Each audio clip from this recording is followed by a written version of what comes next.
حدود کو پامال کرتے ہوئے لوگوں کو انوائٹ کیا کہ آئیں وہاں پر مجھ سے ملیں. تو میں یہ بات سمجھتا ہوں جس طرح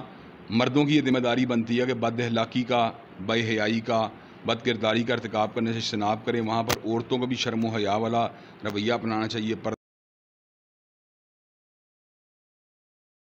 اور نقاب والا رویہ اپنانا چاہیے، اختلاط سے اوائڈ کرنا چاہیے. اگر دونوں جگہ بیلنس موجود ہو تو اللہ تعالیٰ کے فضل و کرم سے ہمارا معاشرہ حقیقی معنوں میں شرم و حیا والا معاشرہ بن سکتا ہے. لیکن اگر ہم ان مردوں کے احتساب کا مطالبہ تو کریں جنہوں نے بد اخلاقی کا مظاہرہ کیا تھا لیکن اس عورت کے کردار کو نظر انداز کر دیں، یہ بڑی زیادتی والی بات ہوگی. ہم یہ بات سمجھتے ہیں جو کچھ بھی ہوا وہ افسوسناک تھا، لیکن اس افسوسناک واقعے کی ذمہ داری جہاں پر مردوں پہ عائد ہوتی ہے وہاں پر اس ذمہ داری اس عورت کے اوپر بھی عائد ہوتی ہے. اس میں وکٹم بلیمنگ والی بات نہیں ہے، بلکہ ہمیں اپنی اولادوں کو، جہاں پر اپنے جو بیٹے ہیں ان کو ہم نے شرم و حیا کا درس دینا ہے، اخلاقی اقدار کا درس دینا ہے، وہاں پر ہم نے اپنی بیٹیوں کو بھی شرم و حیا کا درس دینا ہے، پردہ داری کا درس دینا ہے. جب تک ہم ان دونوں لیولز کے اوپر پیغام کو ڈسیمینیٹ نہیں کریں گے، معاشرے کے اندر جو ہے نا ایک امن و سکون والی فضا یا شرم و حیا والی فضا پیدا نہیں ہو سکتی. اچھا علامہ صاحب، ایک اور چیز ہے کہ ٹک ٹاک تو ویسے ہی، اس طرح کے کام تو ویسے ہی ممانعت ہے اسلام میں، لیکن اگر ایک چیز ہے، میں ہوں ایک موٹیویشنل ایک میسج دینا چاہتا ہوں جس سے میرے مذہب کو بھی فائدہ ہو سکے یا میری ریاست کو بھی فائدہ ہو سکے. اس میں اگر کہیں کوئی ایسا کنٹینٹ ہے جس میں مجھے عورت کے استعمال کی بھی ضرورت ہے، اس کی آواز لی جا سکتی ہے یا اس کا بھی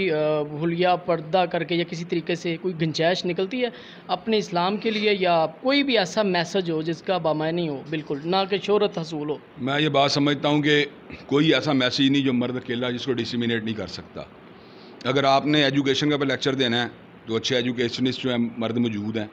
میں یہ بات سمجھتا ہوں عورت کا اگر وہ فنی طور پہ بہت کسی فن کی ماہر ہے تو اس کو اپنی اس فنی مہارت کو اپنے بچوں کے لیے، اپنے بہن بھائیوں کے لیے، اپنے محرم رشتہ داروں کے لیے استعمال کرنا چاہیے. پبلک جو سینٹیمنٹس ہیں ان کو گائیڈ کرنے کے لیے، خاص طور پہ جو محلود پبلک سینٹیمنٹس یا پبلک جو ایک جو ہوتے ہیں فکر کو جو ہے تشکیل دینے کے لیے عورت کو میدان عمل میں آنے کی بجائے مردوں کو میدان عمل میں آنا چاہیے. ہاں، عورت عورتوں کے لیے رول ماڈل ہو سکتی ہے، وہ عورتوں کے انسٹیٹیوشن میں ان کو گائیڈ کر سکتی ہے، عورتوں کے اداروں کے اندر ان کی ایک لیکچرر پروفیسر بن کے ان کے سامنے آ سکتی ہے، ان کی گائیڈ، ان کی کوچ بن کے سامنے آ سکتی ہے. اس حوالے سے ہمیں عورت کے کردار کے اوپر نہ کوئی اعتراض ہے، نہ ہم اس کے اوپر کوئی کویشچن استعمال کر سکتے ہیں. آپ گھر کے اندر کھانے کو دکھا سکتے ہیں، آپ گھر کے اندر بڑے خوبصورت جو ہے نا آراستہ پراستہ بیڈس دکھا سکتے ماں ہیں، کے ریلیٹڈ، فیمیل کے ہاں ریلیٹڈ کوئی فیمیل، چیز ہاں وہ چیزیں دکھا سکتے ہیں. آپ ان چیزوں کو دکھانے، یا آپ ان کے بچوں کا انٹرویو کر سکتے ہیں جو کامیاب لوگ ہیں، اپنی ماں کے بارے میں بتا سکتے ہیں ہماری ماں نے کس انداز میں ہماری تربیت کی. تو میں یہ بات سمجھتا ہوں عورت جتنا پردے میں رہے اتنا ہی بہتر ہے، اس کی سیگریگیشن جتنی رہے اتنی ہی بہتر ہے.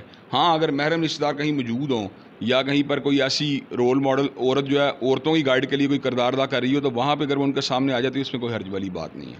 اچھا، تو علامہ صاحب جو لبرل قسم کے لوگ، میرا جسم میری مرضی والے، وہ کہہ رہے ہیں کہ یہ پاکستان کے اندر دوسرے ممالک کو اپنی عورتیں چھوڑ کے ہماری عورتوں کی بہت فکر ہے کہ جی یہاں پہ پاکستان میں عورت محفوظ نہیں ہے، تو اس کے حوالے سے آپ کیا ریمارکس ہیں اس حوالے سے؟ میں یہ بات سمجھتا ہوں بنیادی طور پہ بات یہ ہے کہ میرا جسم میری مرضی کا نعرے لگانے کا تو انجام ہے کہ آج ہر بندہ اپنے جسم کو اپنی مرضی کے مطابق استعمال کرنے کی باتیں کر رہا ہے. اگر وہ لڑکے جو ہیں اگر ہم ان سے پوچھیں تو عین ممکن ہے وہ بھی یہ جواب میں دے کہ ہم نے اپنے جسم کو اپنی مرضی کے مطابق استعمال کرنے کی کوشش کی ہے. عین ممکن ہے کہ آپ معاشرے کے اندر ہونے والے ہر عمل جو برا عمل اگر اس کی توجیہ معلوم کرنے کی کوشش کریں اس سے پس منظر یہی نعرہ آپ کو سنائی دے کہ میرا جسم ہے جیسے